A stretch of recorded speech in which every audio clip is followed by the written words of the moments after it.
this little creek.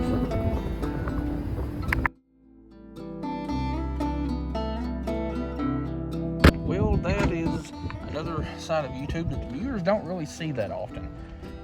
All the time spent driving around from spots only for it to be a cataclysmic waste of time. But we're at a second spot that we fished at in a recent video and caught the snot out of some yellow bass. But I've been up here one time since, or one other time since, and yeah, it was nothing. So we're going to give this one more shot. There's another place a couple of miles down the road that I may go to. We're going to give this just a little while. I'm just going to take one rod down here.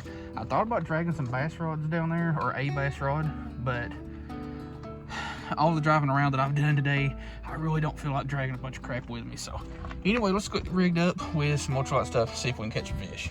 Yeah, the other day when we were catching the snot out yellow bass, I would be standing in about 1.5 to 2 feet of water.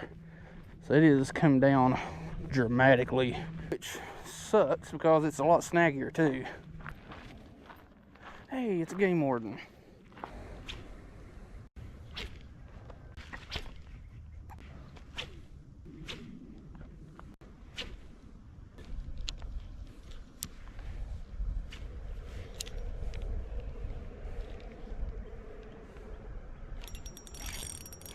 What are you? Because you hit it as soon as I brought it around that tree that bobber is stuck on. You are a very much so stud of a crappie that is barely hooked. Oh, that's every bit 12, 13. That thing is thick. It's like it's got a freaking golf ball in its gut.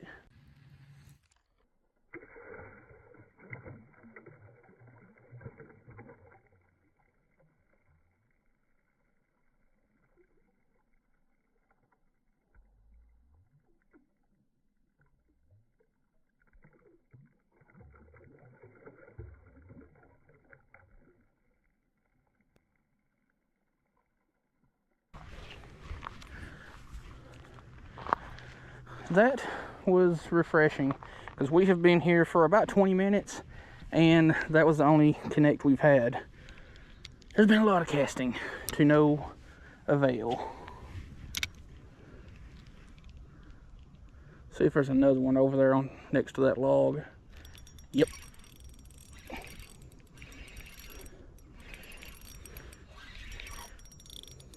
It's another good one. Stay away from this stump.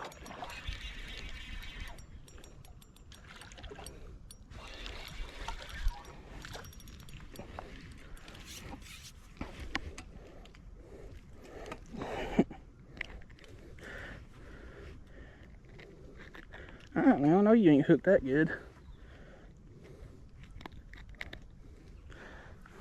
Another stud.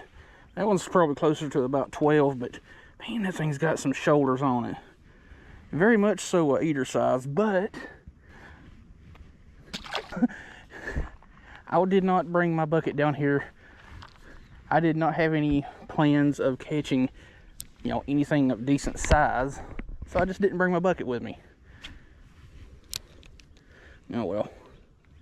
Now that I know there's something hiding around that stump over there where that bobber is, or at least there was. I don't know how many there is now. There's something else.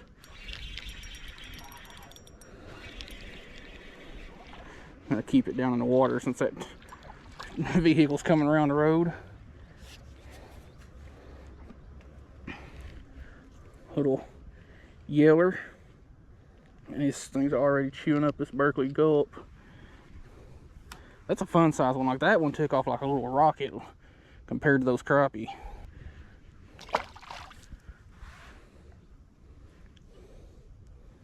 Yeah, I'm gonna have to put another bait on here because that one's chewing that up.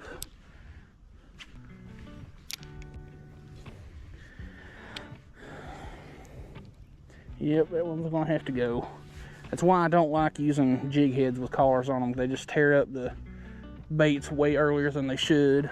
I prefer a non-collared jig head, even if it does cause my bait to slip down the hook a little bit. I mean, you know, a couple of seconds of just sliding it up ain't no big deal.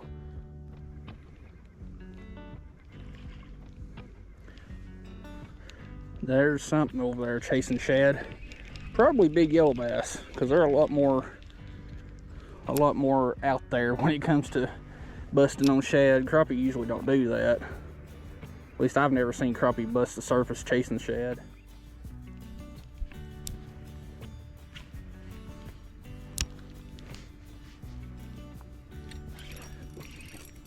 What is that?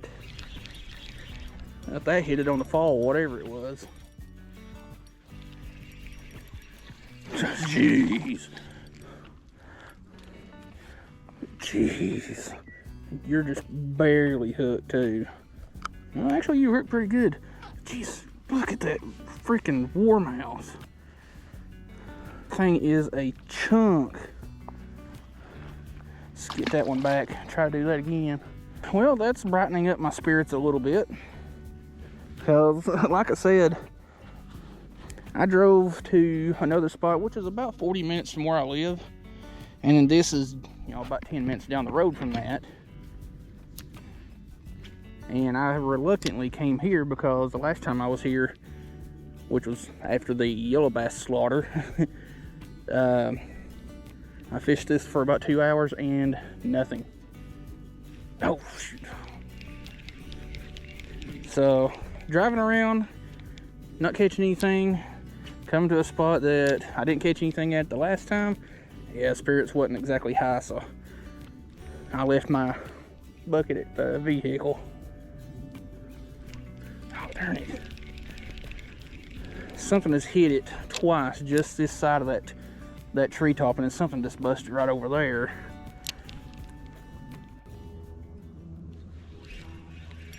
I thought I had something on there, but I hooked another line, which I would prefer getting mine back. So yeah, let's do that.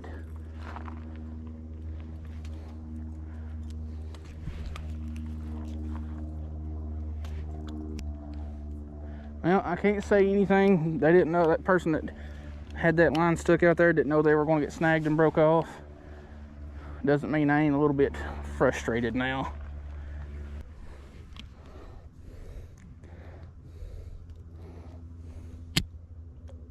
Are you serious?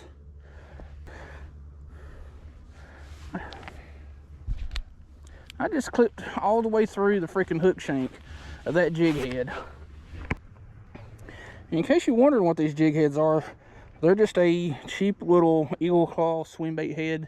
You can get like a multicolor pack of them at Walmart in, I think 32nd and 16th ounce, pink, white, chartreuse, and like a silver shad kind of color. Oh, now I can't be dropping my Berkeley Gulp. I'm almost out of them in that jar.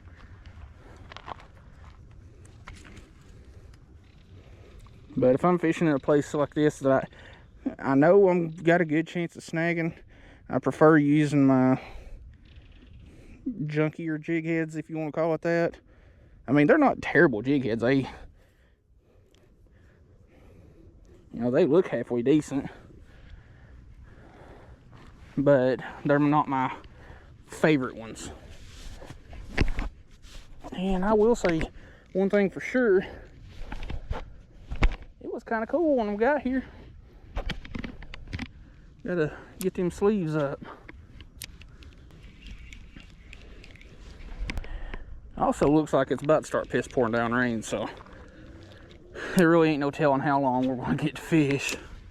But we showed up, we caught some fish, we ain't skunked, that's all that matters. But we're going to try to catch some more. Like, who would show up to a spot and say, I want to catch 3 fish and then go home? Why? Don't make not nary a sense.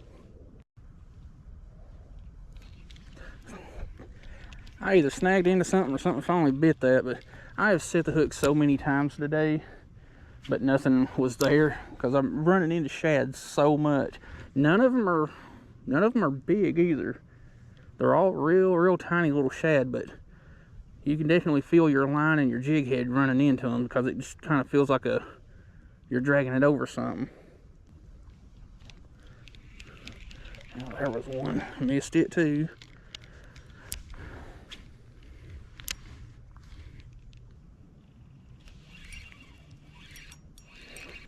Caught that freaking line again. I will at least get my jig head back this time.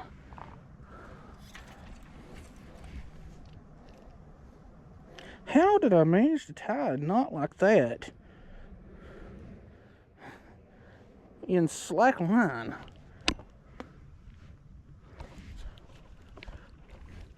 I'll try to get what I can of this line out. I mean, it's definitely...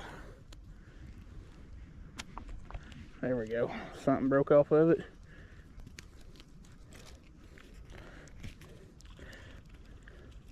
Well, that's a little bit of line out of our waterway. And since I broke that, the bobber that it was apparently attached to has shifted to the left, which is actually good because it's now perfectly in line with that tree branch that we were just catching some crappie and stuff off of.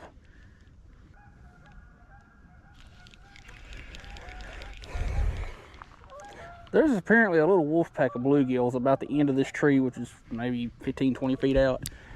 And every time you drag it by there, they're like, let's kill it. Hey, did we finally hook one of them little goobers? We sure did. That hook is just about too big for your face. Oh, crap.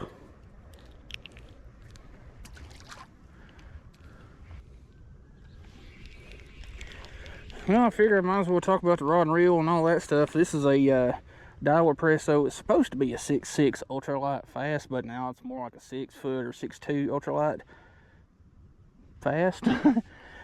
Broke the very tip section off of it, so I just chiseled off what little stub was remaining, and I actually like it a little bit better now. The reel is a Daiwa Revros LT1000 with some 4-pound creek life lure co-braid, and you cannot tell me with that color match in there that doesn't look good. This 4-pound creek life lure co-braid, it casts so stinking good. Had a little bluegill or something there just tearing it up, but no bueno.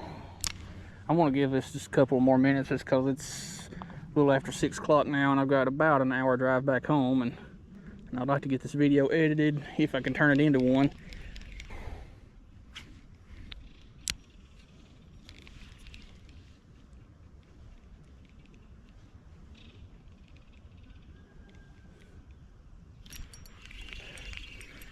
What are you? It's been all of about 20 minutes since we hooked something. Beast.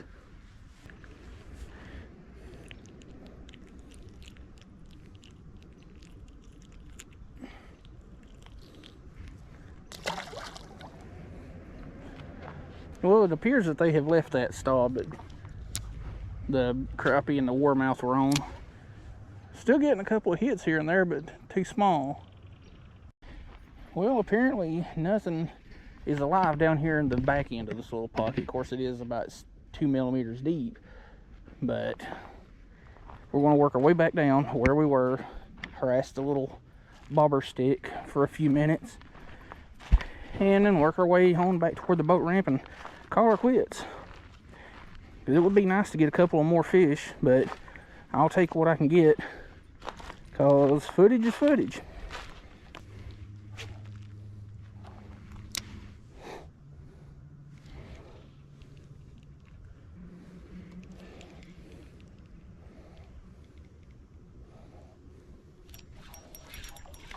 What are you? You just snuck up out of nowhere. Ah, I thought you were a big old yellow perch at first. I twere wrong, and dang it, you tore my gulp.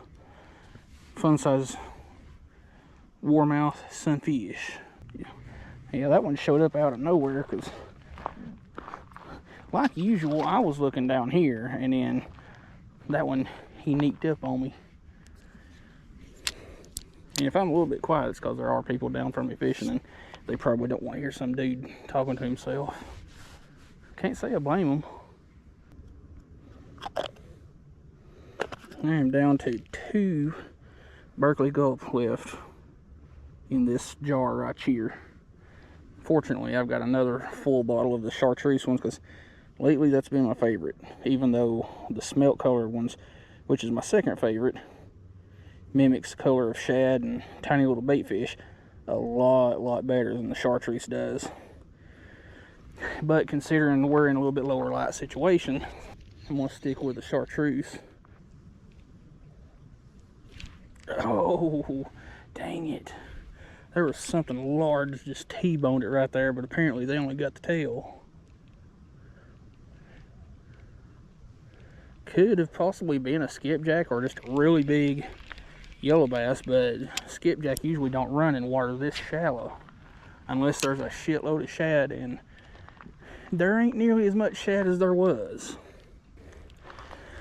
Well, it looks like those handful of fish that we caught is all that's going to happen today.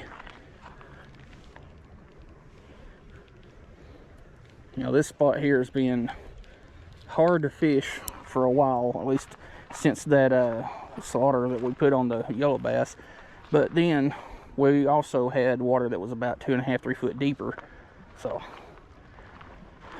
the fish have definitely moved out to deeper water. I mean, there's a couple in here, but not many.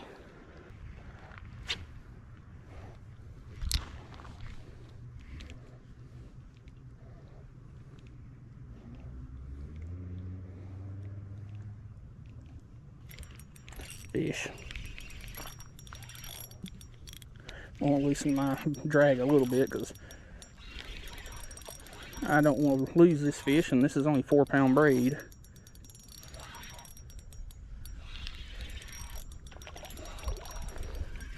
What you are, what you are. Friggin' hog of a crappie. That is a good size crappie.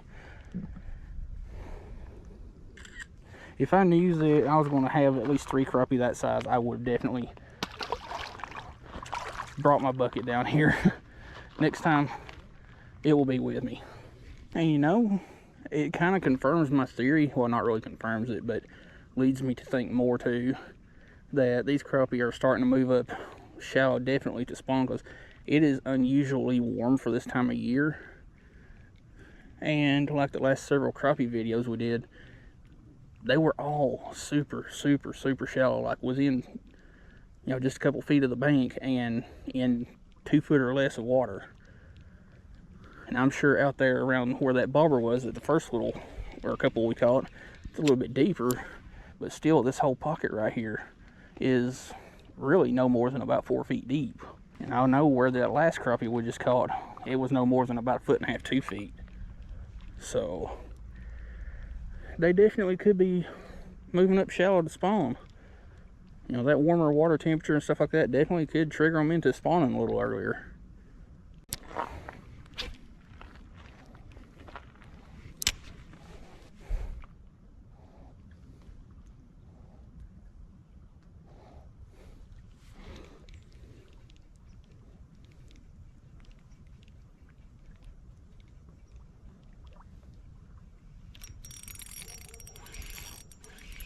Stay on, stay on, stay on. It's swimming right to me too. Where are you at? I can't see my line even with this high vis line. Friggin' trog of a yellow bass.